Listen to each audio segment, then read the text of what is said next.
romantic thing about Alaska is just the open beauty of it all. I just love being able to get out and go someplace that nobody else is. The mountain behind us is called Flat Top. It's one of my favorite places to go. Late evenings when I get off work, I sometimes like to come up here. On the south side of it, on the right-hand side, we'll see it's kind of a rocky outcropping. Sometimes I'll bring a blanket up here, a bottle of water, and just come up here in the evenings and relax and watch the sunset. It's a very soothing experience that puts everything in perspective, especially after a stressful day. The biggest influence in my life has been my father. He's someone that has been always been very honest. He has the same problems I do about being open and communicating, but he has always been there for me. I got out of the Marines, I decided it was time to move on with my life, get some college under my belt. I'm taking criminal justice classes at the University of Alaska, trying to get a degree in justice. The law system has always fascinated me. I think it's that old euphemism of trying to make a difference. What attracts me to the bodybuilding sport and on the amateur level is that it's purely for the promotion of health and seeing what you can do with your body and the way you can change and sculpt yourself. As far as the workout itself, that is the easy part for me. That's the part I enjoy the most. It's the other aspects that go along with it that give me a hard time, such as the dieting. You have to follow a very strict diet 6 weeks out from competition, to where for the last competition to get the proper nutrition, I was eating every hour. Every hour on the hour that I was awake. It started when I was about 10 years old. My mother got me one of the original 1920 Hershey's cookbooks. I learned to cook mainly from my mother and my sister. Spending time in the kitchen with them, trying to help out, getting in the way. Similar to bodybuilding in the aspect that you go in with the desire to make something and create something.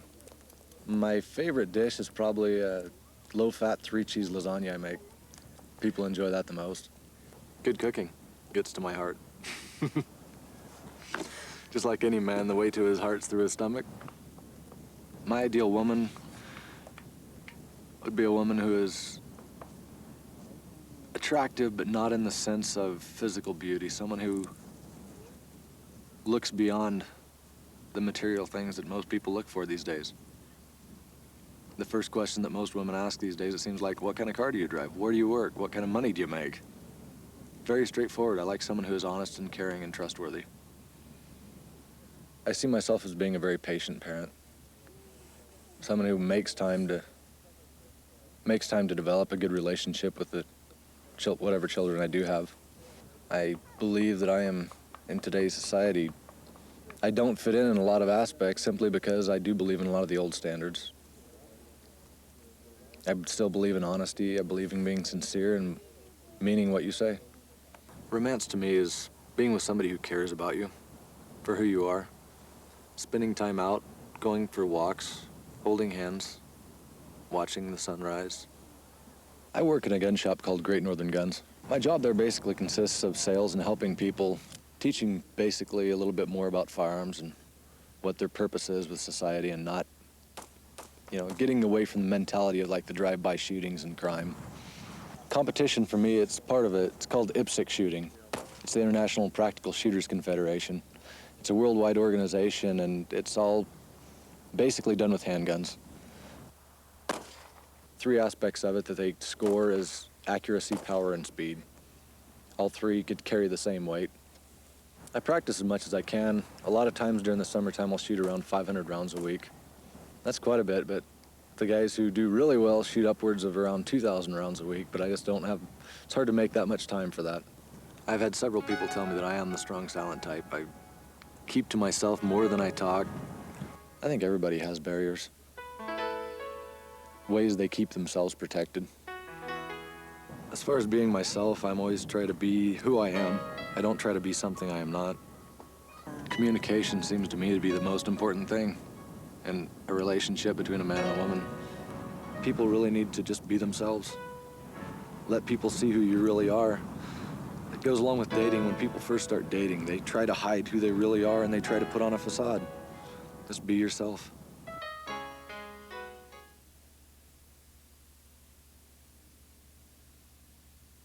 I went to made a mistake of telling my mom after we went to a party that I didn't know how to waltz. So next thing I know, I was in Fred Astaire dance studio, and it was either that or piano lessons. So I chose the ballroom dancing.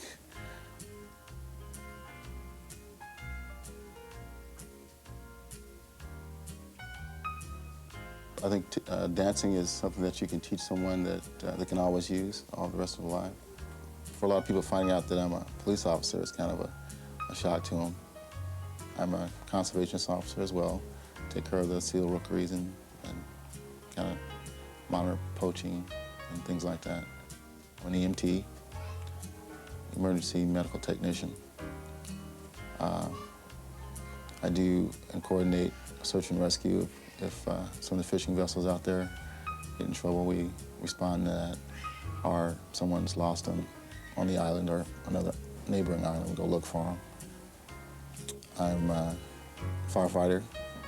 I work I'm stationed in St. George. It's about 780 miles west of Anchorage. St. George has a permanent population of about almost, I'd say about 300 people. I went out to Dutch Harbor as a counselor, and I was talking to one of the ladies that's a parks director there, and she goes, "So I always wanted to learn how to waltz," and I said, "Oh, I can teach you."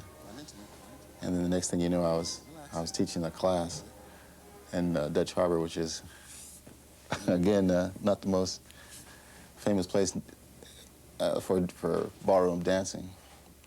My first class had a big turnout, about 30 people, and everybody walked in, and no one knew who the instructor was. So when I closed the door and I kind of had to latch it because the wind was there, I was blowing open, I had to latch it because they were locked in there. And they turned around and saw this big black guy that was the instructor. That was kind of fun. My last class that I did teach in Dutch Harbor, I had two couples that met and were eventually married from there. So that was okay. I guess those waltz and the tango paid off, and I decided to get married. He's kind, considerate, handsome, giving. He'll work. He's my eldest. He's the first. And he's very, very special in that way because he almost didn't make it in the world. He's, believe it or not, weighed 4 pounds and 7 ounces. And he came 7 months premature, and he came to a mother who was only, when he was born, I was 5 days from 17. I have foster children and biological children, and my family is probably around, 300-400 children by now. She's always been open-minded about everything. Whether she liked what I was doing or not, as long as she could tell that I really wanted to do it, and she supported it. He's always been a little different. I mean, in a good way. When they were kids, we found this out later, that their friends would say when they were coming to our house, "Let's go over to the Valley of the Giants." Romance to me is more a feeling than an event. I mean, anybody can have a candlelit dinner, but if you don't have those kind of intimate feelings toward the person, then there's no romance. Find intelligent women attractive, sense of humor, witty, spontaneous. Anyone I was going to be with would know that she could depend on me, that I would be there whenever she needed me, that I was going to be honest with her, always. One of my goals is to obtain my private pilot's license. Wouldn't you like to work as a U.S. Marshal? I'd like to have some kids, my own kids. And I'll probably maybe adopt a couple as well. I think any place you feel most comfortable in is you consider home. And Alaska is home.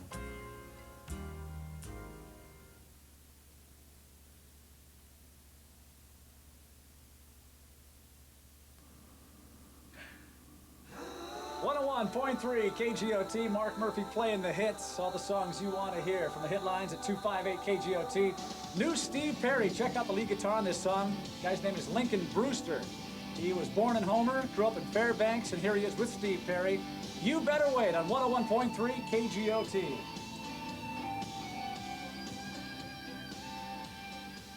And most people don't believe that I'm shy simply because I am in radio. I think, oh, how can you be shy if you're on the radio? And it's a totally different thing. When I'm locked in here, when I'm locked in my studio, and nobody else is around, I'm in control, and it's a different world. It really is. If I'm out doing a live broadcast, for instance, I can be a ham and I can have fun and I can be, really, I become someone different almost. And it's kind of weird, but that's just the way it is. A lot of people think, oh yeah, DJs, boy, they must have women running around. And I don't know if it's really a misconception or not, because there probably is a lot of guys that have a lot of women running around and that are disc jockeys, but I really don't go out very much, like to the nightclubs, unless we're doing a promotion. And that's really, I think, where a lot of that generates. You go to the nightclubs and the disc jockey at the nightclub will say, hey, so-and-so's here from KGOT, and all of a sudden, no, where, you know? And I just don't go to clubs unless I have to. Every time you come in here and you go on the air, it's different. Different people are going to call you. You're playing different music, and you've got different things to talk about, and it's just a lot of fun. A lot of people will say, oh my God, that's what you look like. And it's weird, because when I was growing up listening to the radio thinking, gosh, this is what I want to do someday too, that's what I thought. I always drove around thinking, I wonder what this person looks like. I always liked to hear that. So that's what you look like. It was like, oh, I'm sorry to disappoint you, you know, but that's the facts of life. This is what you get, baby. Now and again, fan mail comes in, but it's not one of those things that I run to the mailbox every day to check, because it's very, very rare. I just started throwing tapes and resumes everywhere from Maine to Florida to Anchorage, Alaska. And somebody was joking about, oh, yeah, you'll probably get a job in Alaska or something. They're like, yeah, right. And sure enough, the general manager was interested in my tape and the resume, and we started talking on the phone. They flew me up for an interview. I spent about a week up here. It was April. No clouds whatsoever, about 50, 55 degrees, which is, you know, very unusual, but just happened to be the nicest week ever. And I thought, yeah, I can hang here for a year or two. I gave myself a couple years, and I've already been up here about 4.5 years. When I'm away from the office, you will find me on the golf course or on a tennis court. I love to play golf and tennis. I like doing a lot of different things outdoors, like going to baseball games. We have a couple of pretty good Alaska Baseball League teams here in Anchorage, so I like to go hang out at the ballpark. I also like sitting around the house, watching the tube, or a game of Monopoly, a game of Risk. I mean, I just love to play games. I love to play games, whether they're out on the field or inside. I think the most important quality in a woman is her ability to have fun. I like somebody who can take a joke and dish it right back. Someone who's very smart when it comes to finances. I'm pretty nitpicky about that sort of thing. And I think if you got the money, spend it, great. But a lot of people are very careless with their money. They don't think about the future. And I think it's very important to find somebody who knows how to manage her money wisely. I think I have a lot to bring to a relationship. I'm very fun to be around. I'm a very secure person. I'm a very independent person. I think I'm pretty unique in the sense that I tend to get along with a lot of people. I don't think I have a whole lot of enemies. If somebody is a really, really good cook, I think I'd probably turn into putty. Long-term goals would be retirement and playing golf every day. A little shorter-term goal than that would be possibly owning or running a radio station. I really just have one rule, and that is to have fun. I'm very happy with what I have. I enjoy life.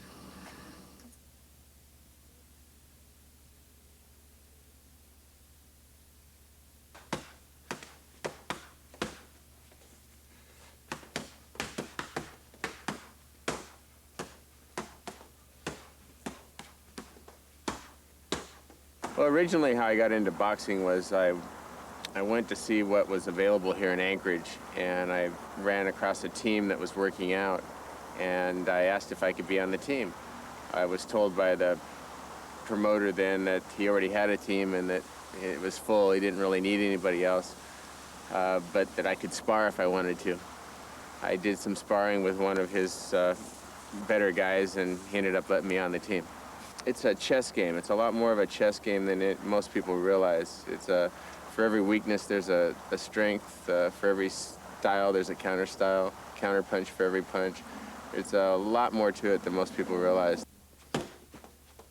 I fought for the professional middleweight championship in 1984. It was a 10-round fight where I broke my hand in the first minute of the second round. The pain doesn't enter into it until after the fight. I was very disappointed, but still thought I could win. And I ended up losing the fight on a split decision. Promoting boxing came about in a way that's a little unusual. I would run into people all over town, and they would ask me when the next bout was going to be. And there were no bouts anymore. The boxing had pretty much stopped. So they kept asking me when there was going to be a bout and why I didn't put one on, and so finally I did. Goliath is my baby. He's about a 135-pound black lab, mastiff, and Akita mix. I had Goliath's dad for 14 years, and now I've had Goliath for 6, so he's real special to me. My youth was filled with sports and adventures. I grew up near a river in Sacramento, and I was a river rat, and I had a friend that owned a farm, so I pretty much lived on his farm and on the river. My adopted parents are older, so they thought all the things that I did were crazy. All the adventures and everything, they thought I was trying to hurt myself, which that really wasn't the plan, but sometimes happened. I met up with my natural dad when I was 28 years old. So it's been about 7 years. That was the first contact I'd had with him since I was about 4 years old. It was quite the experience to find out that my natural father was a lot like me, even though we'd never been around each other. He was a boxing champion, was a stunt man for MGM. I found out I wasn't crazy, I was supposed to be adventurous.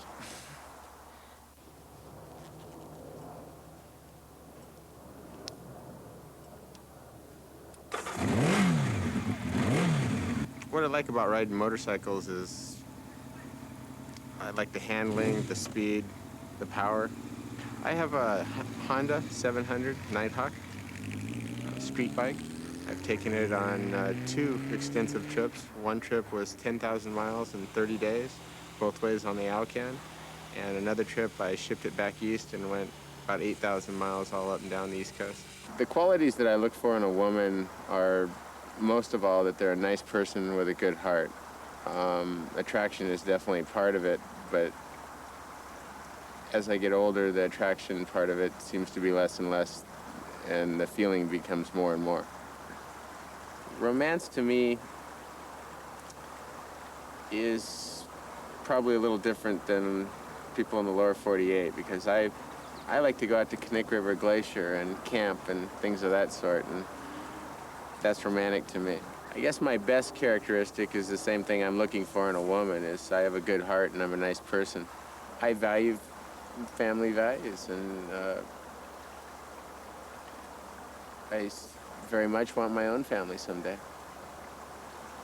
My long-term goals are to be a successful business person here in Alaska, to enjoy life to the fullest, and hopefully to meet somebody to share my life. Originally, I'm from Sacramento, California. Came up here on a 2-week vacation 18 years ago. Immediately, I felt like I was home. I knew I'd found where I wanted to live. In order for a relationship to work with me, a person would have to be willing to move to Alaska. I love Alaska. The opportunity, the people, the land, everything about it. Come for a visit. You won't want to leave.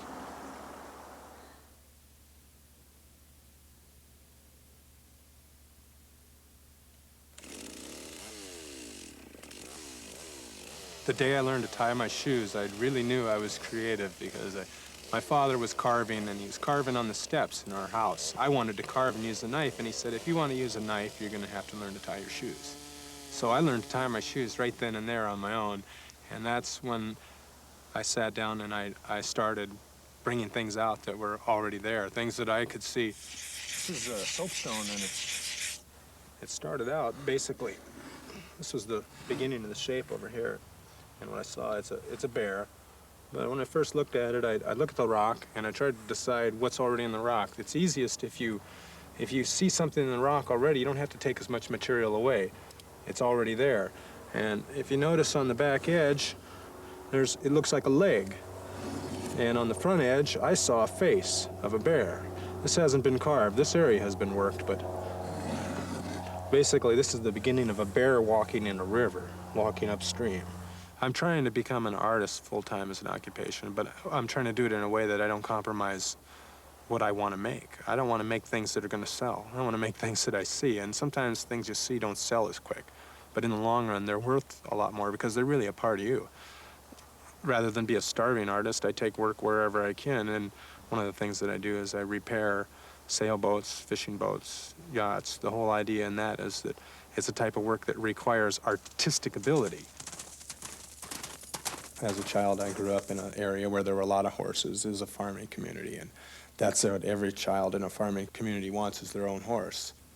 I basically grew up a childhood dream. I got to fish and hike and camp and spend a lot of time with my family and the families that were the neighbors. We knew our neighbors well. It was a very good experience. I didn't really know that I was Russian and Aleut as I was growing up. I found out I was adopted when I was older, when I understood things a lot better. I live near Seward, it's a coastal community, it's an ice-free port. Seward's my home, what I would call home now. Home is where your heart is. I look at a piece of material that I'm going to make art out of, and I almost would call it artwork itself, because the pieces that I choose aren't just any ordinary rock. There's something about them already that is already artful. The polar bear started from a piece of white alabaster. This is the natural texture on the rock. When I looked at it, I saw a shape of a polar bear, and I knew I wouldn't have to do too much to it to bring that polar bear out. And as I ended up chiseling away, the polar bear just showed right up out of it, and I didn't really work on it too much. It just happened. It wasn't something I had to work at. The face and the mask was a rather difficult one because I wasn't sure that that's what I wanted to do. As soon as I got the mask started on it, I knew it looked like a parka hood. And once the face began, I knew that was the right piece for it. The reason that I spend so much time on my artwork or on my boats is because I don't have somebody to share the things that I would really like to be doing, like playing. So I find things to do to occupy my time that are productive and creative. The first date that I would have, she would know that she'd have to bring hiking boots and wool sweaters, and the first thing that we would do together would be go on a camping trip and go somewhere away from all other people so that we can be alone, so we can learn about each other without any distractions about how we should look or how we should act. Just go out and be ourselves. A woman that really, really attracts me is one that is strong in all aspects. Physically strong, emotionally strong, mentally strong. I think the secret to a successful relationship, well, can't say that I know at this point, but I'd say it's understanding, realizing other people's wants and needs, communication. I want to do everything that I possibly want to do. If there's one thing I don't want to do, I don't want to be decrepit, old, and look back. It's not that there's anything wrong with being old. It's going to happen to everybody. But I don't want to look back and say, "Huh, I wish I would have tried that." I want to say, I tried it. I didn't do so good, but I did it. Long-term goals, I see myself being self-employed, a family business, with the person that I love, doing the things that we love to do. When I'm riding a horse down a beach, it takes me away from all the problems and all the difficulties of the modern world. I almost feel like I'm back in time. I'd really like to be riding on a beach with another horse riding beside me, with the person that I really care about.